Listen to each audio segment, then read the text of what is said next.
తాకట్లో ఉన్న మీ బంగారాన్ని విడిపించి ఆ రోజు ఆన్లైన్ రేటుకి కొంటాం. Sharma gold company. నమస్తే, welcome to Suman TV. Hare Krishna. ప్రస్తుతం మనతో పాటు ప్రణవానంద ప్రభుజీ ఉన్నారు. ముంబైలోని గోవర్ధన్ ఇకో విలేజ్ ఆశ్రమంలో వారు సేవ చేస్తూ ఉంటారు. వివిధ మాధ్యమాల్లో వారు శ్రీకృష్ణ భగవానుడి గురించి, అలాగే మనందరికీ ఇన్స్పైరింగ్గా ఎన్నో మాటలు చెప్తూ ఉంటారు. ఇందులో భాగంగా వారు సుమన్ టీవీ స్టూడియోకి విచ్చేశారు. ఎన్నో విషయాలు వారి మాటల్లో విని తెలుసుకుందాం. హరే కృష్ణ ప్రభుజీ. హరే కృష్ణ. పరీక్షల సమయం వచ్చేసింది. ఇయర్ అంతా ఎంత కష్టపడి చదివినా మెయిన్ అసలైన టెస్ట్ ఇప్పుడే. ఎగ్జామ్స్ టెన్షన్ చాలామంది స్టూడెంట్స్లో మనం చూస్తూ ఉన్నాము. అంటే బాగా చదివే వాళ్ళు కూడానండి ఎగ్జామ్ టైంలో ఏదో ఒక తెలియని టెన్షన్ వచ్చేస్తుంది. అమ్మో, మనం అనుకున్నది వస్తుందో రాదో, ఆ క్వశ్చన్ మనం ఆన్సర్ సరిగ్గా ఇవ్వగలమో. కొంతమందికి అయితే ఎగ్జామ్ అని అనగానే ఫీవర్ వచ్చేస్తుంటుంది చాలామంది పిల్లలకి. పేరెంట్స్కి ఇది పెద్ద ప్రాబ్లం అయిపోయింది, పిల్లల కన్నా కూడా. అంటే వీటన్నిటిని ఇప్పుడున్న ఈ డిస్ట్రాక్షన్స్ కావచ్చు, ఇప్పుడే క్రికెట్ మ్యాచ్లు అన్నీ స్టార్ట్ అవుతాయి, ఇప్పుడే కొత్త కొత్త సినిమాలు రిలీజ్ అవుతాయి, ఇప్పుడిప్పుడే అన్ని వింతలు విశేషాలన్నీ కనిపిస్తాయి. సో వీటన్నిటిని పక్కన పెట్టి మన చదువు మీద, చేసే పని మీద శ్రద్ధ ఎలా పెట్టగలగాలి?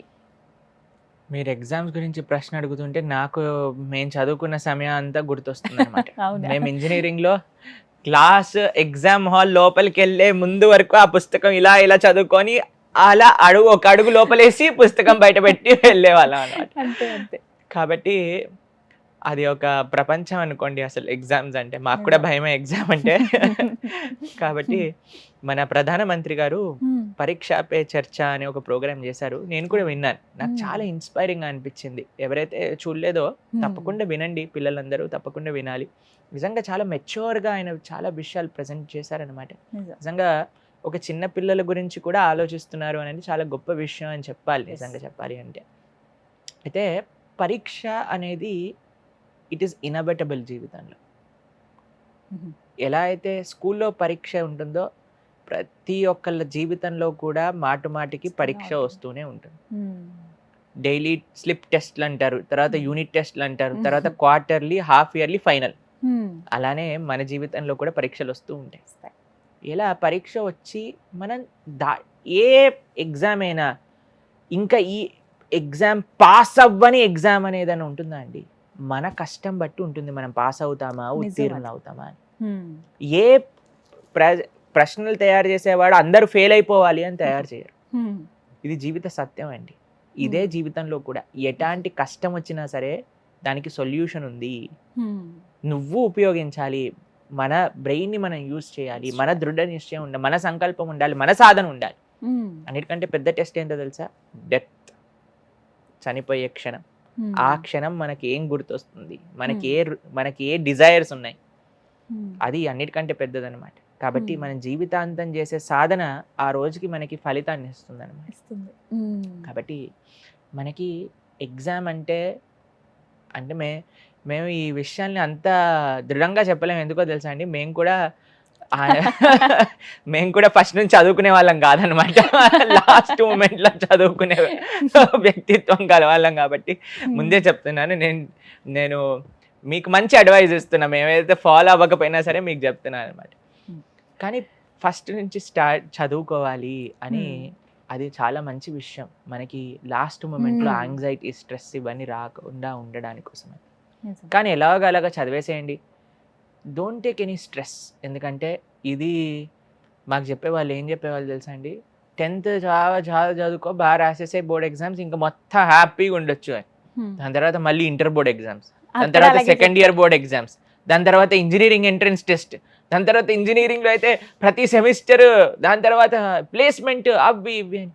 జీవితంలో పరీక్షలు ఆగవు, మీరు దాన్ని డైజెస్ట్ చేసుకోవాలి. నా జీవితం పరీక్షలతో నిండి. కాబట్టి we just have to digest this fact. దాని స్ట్రెస్ ఏ విధంగా తీసుకోవాలి అంటే, it should be an healthy competition అని. మాకు చాలా గుర్తుంది, మా క్లాస్లో ఒకసారి ఎగ్జామ్ పేపర్స్ రిజల్ట్ అనౌన్స్ చేస్తున్నారనమాట. అయితే పలానా వ్యక్తికి 90 మార్కులు వచ్చాయి, పలానా వ్యక్తికి 95 వచ్చాయి, ఈవిడికి ఇన్ని మార్కులు వచ్చాయి. లాస్ట్కి హైయెస్ట్ క్లాస్ టాపర్ 99.5 మార్క్స్ వచ్చాయనగానే ఒక ఆవిడ ఏడవటం ప్రారంభం చేసింది అనమాట. టీచర్ అడిగింది, ఎందుకు ఏడుస్తున్నావు అంటే, నీకు 99 వచ్చాయి కదా, తక్కువ రాలేదు కదా అంటే, ఆయనకు నాకంటే ఎక్కువ వచ్చాయి, ఓ మై గాడ్. ఇంకా గుర్తుంది మాకు, వేరే వాళ్ళకి ఎక్కువ మార్కులు వచ్చాయని బాధపడారనమాట. అలాంటి వ్యక్తిత్వం ఉండకూడదు మనకి. We should try our best. ఒక సూత్రం చెప్తాను, try your best and leave the rest to Krishna. ఈ రెండు మనకు అవసరం. అందుకే కదండి ఎగ్జామ్లు అవే ముందు అందరు గుళ్ళకి హాల్ టికెట్లు పెన్నులు తీసుకొని పూజ చేయించి, ఆ పూజ చేయించిన హాల్ టికెట్ పెన్ను పట్టుకొని వెళ్తూ ఉన్నాం. మేము కూడా అలా చేసాం అనమాట. కాబట్టి మనకి try your best, work hard. మీరు అందరు డిస్ట్రాక్షన్స్ ఇప్పుడు చూడండి, కొద్దిసేపు మనం టాలరేట్ చేసుకోవాలి. ఆ డిస్ట్రాక్షన్ టాలరేట్ చేసుకుంటేనే you should think about the higher reality. ఇప్పుడు నేను ఎగ్జామ్ పాస్ అయ్యి మంచి మార్కులు తెచ్చుకుంటే ఎంత మంచి ఫ్యూచర్ మనకు ఉంటుంది, పేరెంట్స్కి ఎంత గౌరవం, మనం ఫస్ట్ యాంగ్జైటీ ఫ్రీగా ఉంటా.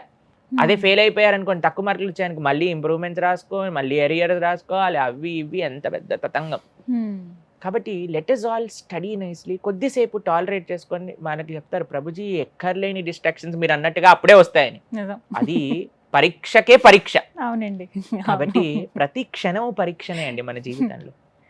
కానీ ఒక విషయం చెప్తానండి, మార్కులు తక్కువ వస్తే జీవితంలో మీరు ఫెయిల్ అయిపోయినట్టు కాదు, ఎగ్జామ్లో ఫెయిల్ అయ్యారు అంతే, గుర్తుపెట్టుకోండి.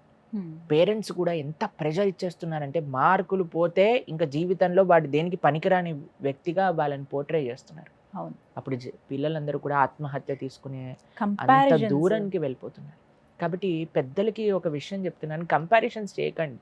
మీరు ఒక ఇలా అన్నాను అనుకోండి, నేను ఏనుగు రోజుకి ఇంత తిరుగుతుంది నువ్వెందుకు తినట్లేదు అని అంటే ఏం కంపారిజన్ అండి? చేప ఎంత ఫాస్ట్గా సముద్రంలో ఈదుతుంది, చిరుతపులు ఎందుకు ఈదట్లేదు అని అంటే ఏం కంపారిజన్ అండి? దాని తత్వం వేరు, దీని తత్వం వేరు. కానీ మనము ఒక ఎగ్జామ్ అనే వ్యవస్థ ఎలా తయారు చేసేసామంటే, ఏనుగైనా చిరుతపులైనా పామైనా ఒక పక్షి అయినా అందరూ ఒకటే పరీక్ష రాయాలన్నమాట. అది ప్రపంచ విధానం. రెండు ఉన్నాయి, కష్టపడి చదువుకోనైనా అవ్వాలి, లేదా విధానమైనా చేంజ్ చేయాలి. విధానం చేంజ్ చేసే శక్తి మన దగ్గర లేదు కాబట్టి కష్టపడి చదువుకోవాల్సింది. కానీ పేరెంట్స్ అనవసరంగా స్ట్రెస్, ఇదే పరమార్థం, జీవిత లక్ష్యం ఎగ్జామ్లో ఉత్తీర్ణత అవ్వటము, అలా కాదండి. మీ పిల్లల్ని ఎంకరేజ్ చేయండి. What ever they want to do, what ever they wish to do whole heartedly, వాళ్ళ టాలెంట్స్ని మీరు రికగ్నైజ్ చేయండి. దాన్ని మనం ఇప్పుడు మా సమయంలో అయితే డాక్టరా ఇంజనీరా రెండే ఉండేవి. కానీ ఇప్పుడు నేను మాట్లాడితే ఒకళ్ళు ఫోటోగ్రఫీ చేస్తా అంటారు, ఒకళ్ళు సిఏ చేస్తా అంటారు, కొంతమంది సివిల్స్కి రాస్తా అంటారు, కొంతమంది మేనేజ్మెంట్ చేస్తా అంటారు, కొంతమంది కుకింగ్ చేస్తా అంటారు. కాబట్టి parents are also understanding and they are also trying. కానీ ఒక విషయం చెప్తానండి, చాలామంది పేరెంట్స్ యొక్క భయం ఏంటో తెలుసా? ప్రభుజీ వీడిలా చేయాలనుకుంటున్నారు కానీ ఎలా, ఒకవేళ అది అవ్వకపోతే ఎలా? కానీ నిజంగా ఆ తల్లిదండ్రుల నుంచి కూడా మనం ఆలోచించాల్సిన విషయమే కదండి. వాళ్ళు ఎందుకోసం బాధపడుతున్నారు? పిల్లలు బాగుండాలి చిట్ట చివరికి. మన పైన మనకు కాన్ఫిడెన్స్ ఉండొచ్చు, కానీ తల్లిదండ్రుల గురించి కూడా ఆలోచించాలి కదా. సో నేను చెప్పేది ఏంటంటే, basic proper professional education finish చేయండి ఏదో ఒక విధంగా, కష్టపడో. ఇలా మాకు చిన్నప్పుడు కొన్ని మెడిసిన్స్ కానీ లేదా కొన్ని ఇష్టం ఉండేవి కాదనమాట. అప్పుడు ముక్కు మూసుకొని అని తాగేసేవాళ్ళు అన్నమాట. అలా ఏ డిగ్రీ గ్రాడ్యుయేషన్ అయ్యేంత వరకు ముక్కు మూసుకొని మెడిసిన్లా వేసేసుకోండి. ఫైనల్గా అది మనీ మంచిగా చేస్తుంది కదా. దాని తర్వాత what ever you want to do it and prove to your parents, they will be happy. If not, you have a backup. Minimum ఆ డిగ్రీ ఉండాలి. కాబట్టి చదువుకోవడానికి ప్రయత్నం చేయండి మంచిగా, శ్రద్ధగా. కానీ ఆత్మహత్య, ఇంత పెద్ద పెద్ద డిసిజన్స్ తీసుకునే అంత దూరం వరకు వెళ్ళకండి. Take it very seriously but not so seriously. కాబట్టి ఎలా అయితే ఒక ఎగ్జామ్లో ఫెయిల్ అయితే మళ్ళీ మనం రాసుకోవచ్చు, ఎగ్జామ్లో తక్కువ మార్కులు వస్తే ఎలా అయితే మనం ఇంప్రూవ్మెంట్ చేసుకోవచ్చు, అలానే మన జీవితం కూడా. there is a chance, there is an opportunity for everyone to rectify mistakes and repent sincerely and try not to commit the mistake again and lead a good life. కాబట్టి ఎగ్జామ్ నుంచి మనం నేర్చుకోవాల్సిన lesson ఇదన్నమాట. కష్టపడాలి, కష్టపడకపోతే తన్నులు తింటే మళ్ళీ మనం పైకి లేవచ్చు. There is no end. ఎగ్జామ్స్కి ఎలా అయితే ఎండ్ లేదో జీవితంలో, అలానే మన ఇంప్రూవ్మెంట్స్కి కూడా ఎండ్ లేదు. కాబట్టి చాలా పిల్లలందరికీ, ముఖ్యంగా 10th చదివే పిల్లలు, 10th తర్వాత ఇంటర్ చేసే వాళ్ళు ఎలా ఉన్నా మన మాటలు వినలేండి. కానీ 10th వరకు పిల్లలు కొద్దిగైనా వినయంగా ఉంటారు ఉంటారు. కాబట్టి మీరు ప్రధానమంత్రి ఇచ్చిన ఆ వాక్కుల్ని తప్పకుండా శ్రవణం చేయండి. వెరీ మెచ్యూర్గా ఆయన చాలా విషయాలు ప్రజెంట్ మాట్లాడారు. చేశారు. కాబట్టి ఇప్పుడు ఈ జనరేషన్స్ పిల్లలు, మేము ఇంజనీరింగ్ కంప్లీట్ చేసింది 2017లో. కాబట్టి ఇప్పుడు నేను చెప్పే విషయాలు రిలేటబుల్గా ఉంటాయో లేవో కూడా మాకు తెలియదు. ఎందుకంటే I think it's generation change అని మేము అనుకుంటున్నాం. But still I wish you all the very best. May lord Hayagriva, who is the source of all knowledge, జ్ఞానానందమయం దేవం నిర్మల స్ఫటికాకృతిం ఆధారం సర్వ విద్యానాం హయగ్రీవం ఉపాస్మహే అని అంటారనమాట. కాబట్టి అటువంటి లక్ష్మీ హయగ్రీవుల యొక్క పూర్తి కృపా కటాక్షాలు మీ అందరిపైన ఉండాలి. మీ అందరికీ మంచి మార్కులు రావాలి. మీ అందరూ నేర్చుకున్న ప్రశ్నలే ఎగ్జామ్లో రాయాలి అని అనుకుంటూ ఉండేవాళ్ళం అనమాట. మేము నేర్చుకునే ప్రశ్న అదే రావాలి, లేదా నేను ఆన్సర్ రాసిందే టీచర్గా 100 మార్క్స్ వేయాలి. అలాంటివి జరగవు. కానీ మీరందరూ బాగా కష్టపడండి.